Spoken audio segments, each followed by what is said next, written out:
Hey, what is up, everybody? Boy AJ Trip here, coming at you with That's a Shoot. It's episode number 22. As always, we're gonna put over some things. We're gonna bury. Actually, this week is a little bit different. We only got one thing to bury, really. That's very interesting. So we only got one thing to bury, and then we're gonna get into our main topic for today's episode. But of course, as always, let's start over with put over and bury. So first, let's put over a few things, and let's start with the Elimination Chamber. I thought it was a pretty good pay-per-view. When I go back and watch my rapid reaction to it, but from what I saw, it was, from what I had, it was pretty much an awesome pay-per-view. There was some stuff in the middle that was not good with Ronda Rousey and Baron Corbin, you know. Mainly it was just Ronda Rousey, actually, because Braun Strowman and Baron Corbin I had at 3 stars. The Finn Balor, IC match I had at 3 stars, and it was just that Ronda Rousey bit. But the other matches were over 4 stars, including both chambers with 4.5. So I thought it was a pretty incredible show, and I really liked that it was awesome. Got Degeneration X. That's next. Degeneration X is it going into the Hall of Fame. And I just did a video a week or two ago talking about, well, where are the Hall of Famers? They haven't started announcing them yet. But Degeneration X, the first one, they're announcing. They're putting in all 6 members: Shawn Michaels, Triple H, Chyna, X-Pac, Road Dogg, and the New Age Outlaws. And some could very much say that all of these guys could go in by themselves. They could go in by themselves. But Shawn is in. Chyna could definitely go in. So could Triple H, although you would probably think that Triple H probably would not go in by himself, as he still does do some active work. But two, he's kind of the he's probably like the main person of this thing. So so that's probably not it.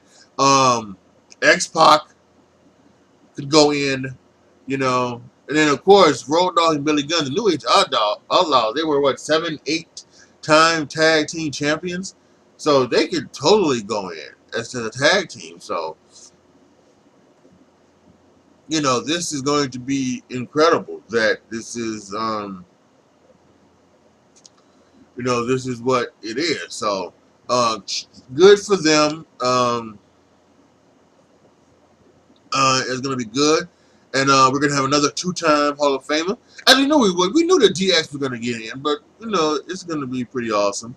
And Shawn's another 2-time Hall of Famer, and so that's going to be very great. And the last thing I'm going to put over are the NXT stars on Raw and SmackDown. Now, I watched, in particular, the Wrestle Talk guys talk about this, and they really wasn't a big fan of this. But I was totally into it on Raw, and I was definitely into it on SmackDown. So I don't understand the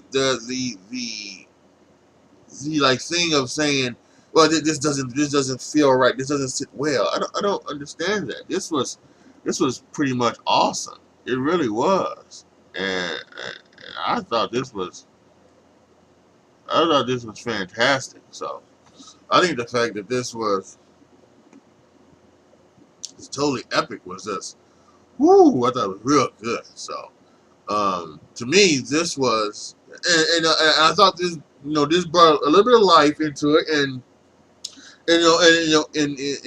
and maybe what this was a way for, to give some people the night off, because really a lot of the people who were in the Elimination Chamber, the females, they didn't do anything. None of the females really did anything. Only one that did was Mandy Rose. She fought Asuka on SmackDown. None of the other women were on either shows. Not Becky. what's her face, Bailey and Sasha, they won. They did come out and did a promo, and so did Jax and Tamina, but they didn't do anything else really. So you know, and then the men had a 6-man tag, but they were all in the 6-man tag. So I thought this was a way for that to, you know, um, to be interesting. I really enjoyed that a lot. I really did, and I thought it was one of the best things that happened this week. Now to Barry, and there's only I only had one thing to bury, and that was that Monday Night Raw crowd.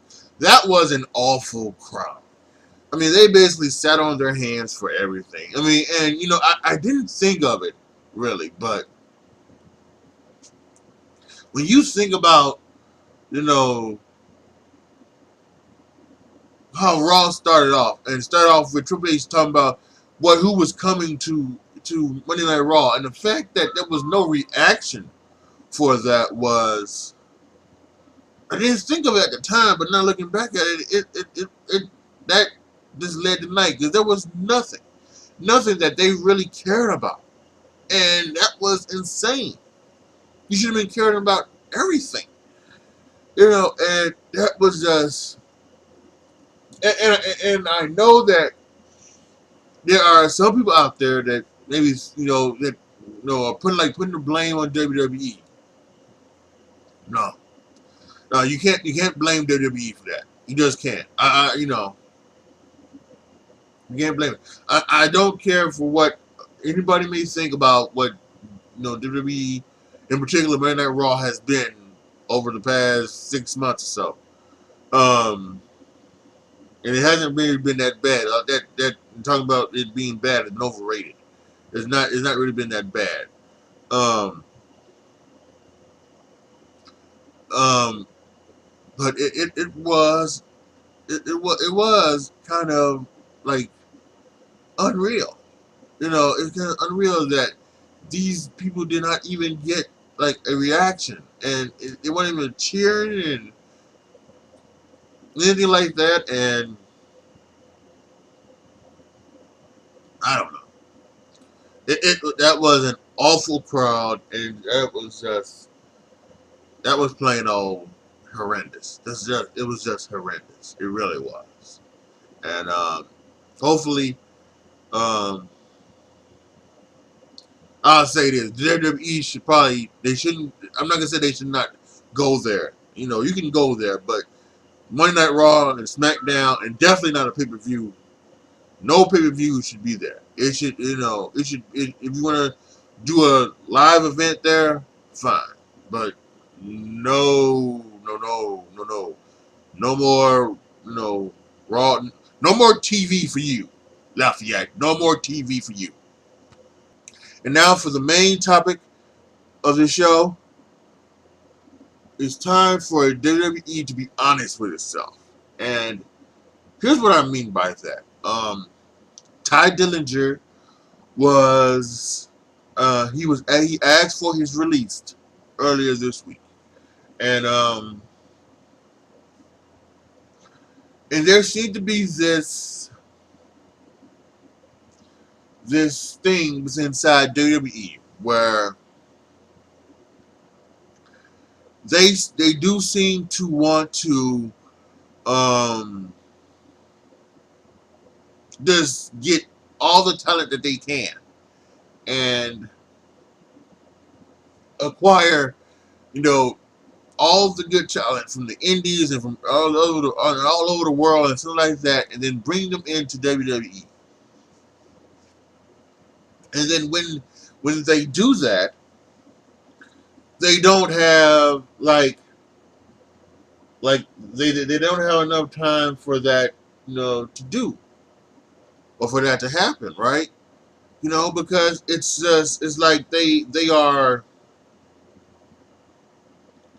you know, because I've said this many of times, you know, they just didn't have like a lot of, you know, it's like they don't have enough hours of television time for the talent that they have, and the talent that, you know, rightly kind of deservedly so, should be on TV. Like once again, Gallows and Anderson. You know, where have they been? They came out on television, you know, a month or so ago. And they said that we haven't been on television in forever. And then they did one match, and then they wasn't on television. But you know, before this past Tuesday, you know, Sanity wasn't had been on television in a long time, and then they were even tweeting out, "Where is Sanity? Where is Sanity?" You know, so Ty Dillinger, he hasn't been on television since that quickly thing he had with Randy Orton. You know, so you know there are so many. You know, they have so much talent that I think they have too much talent, and there's a possibility that they may not have, you know, they may not have a lot of talent because, you know, they may have too much talent because you know, they don't want, you know, they don't want Impact, or they don't want Ring of Honor, or they don't want New Japan Pro Wrestling, or they don't want now All Elite Wrestling to have some of the stars that they have, and and then become bigger and bigger stars, you know, in their company, and then make their companies, you know, get to that level. But and here's where WWE needs to be honest with itself. They are always going to be the number one wrestling organization in the world. They just are. Because there are people like me. There are many more people like me than there are people out there wanting to leave WWE. I mean, I'm talking about fans. WWE is always going to be number one with me. Sure, when AEW steps out and they come on, and you know they're gonna be on television, I'll probably check it out depending on what else I'll be watching. I'll probably check it out. I did that with Impact for the longest time. I watched Impact. You know, Impact came on Thursday nights. Came on Thursday nights, and so I would sit down and I'd watch it, and I was involved in some of the storylines, and I was okay with some of the stuff that you know I saw. So I sat down and I watched Impact, but I was a WWE guy, and I would say the thing. You know, I'll sit down and I'll watch AEW, but I'm gonna be a WWE guy. So when people like Ty Dillinger, or when the Revival, or when Dean Ambrose, or when Kenta, or when whoever, when they ask for their release, you know, Neville, Pac, give it to them immediately. Let them go. Instead, you know, they did that with Kenta, and they didn't. You know, I haven't heard anything yet on Ty Dillinger. So when the Revival requested their release, they told them no, and then they put the tag titles on. And you know, so and that seems to be the reason why they put the tag title on the Usos. The Usos contract is coming up, and they're going to be on, you know, they're going to be, you know, coming up around the same time that the AEW stuff is happening. So there seems to be all of these rumors and stuff like that. And then of course there's also these rumors that, you know, that the reason why they moved the Hall of Fame ceremony from no, they switched the Hall of Fame ceremony and the Takeover show from Friday to Saturday. They claim they did that so that there'll be more people wanting to come to the Hall of Fame ceremony on Saturday. Just because the way that they thought it was that some people would just fly in for the Takeover show on Saturday instead of spending, you know, instead of being there for the whole weekend. However, there's many more people believe that they did that so that the Ring of Honor New Japan show at Madison Square Garden wouldn't take away from NXT Takeover, wouldn't take away fans or anything like that. And And I don't know what the truth is. I might kind of believe that the latter than the former.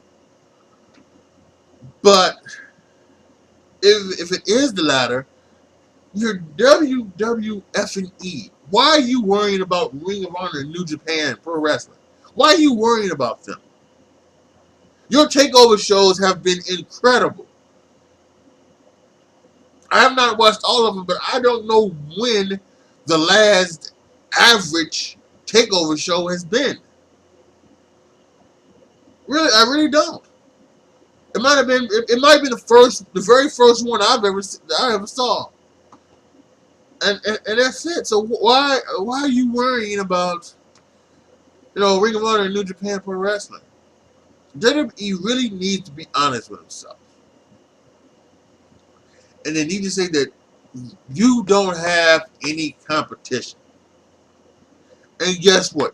Even if one of these companies decided to come up and become your competition, maybe that is a good thing, because just like with WCW,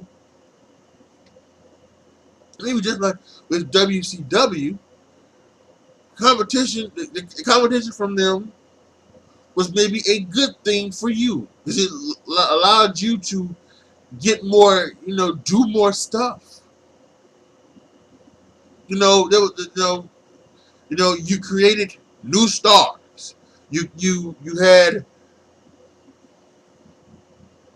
had somewhat interesting characters, and you had now of course you had the two greatest approximately of all time in Austin and The Rock. So you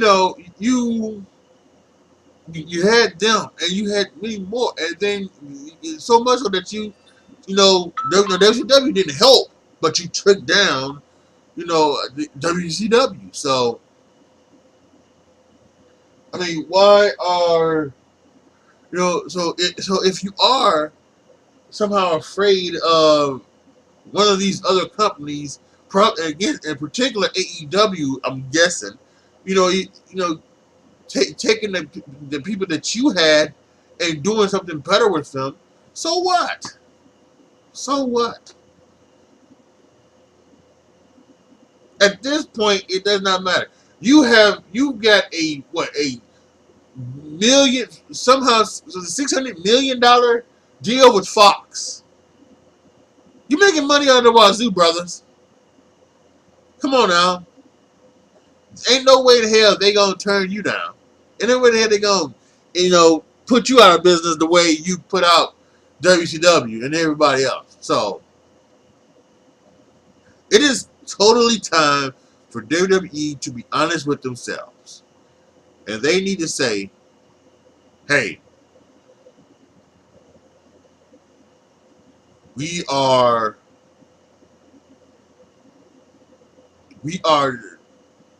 the top dog, and we are going to be the top dog probably for the next 50 years.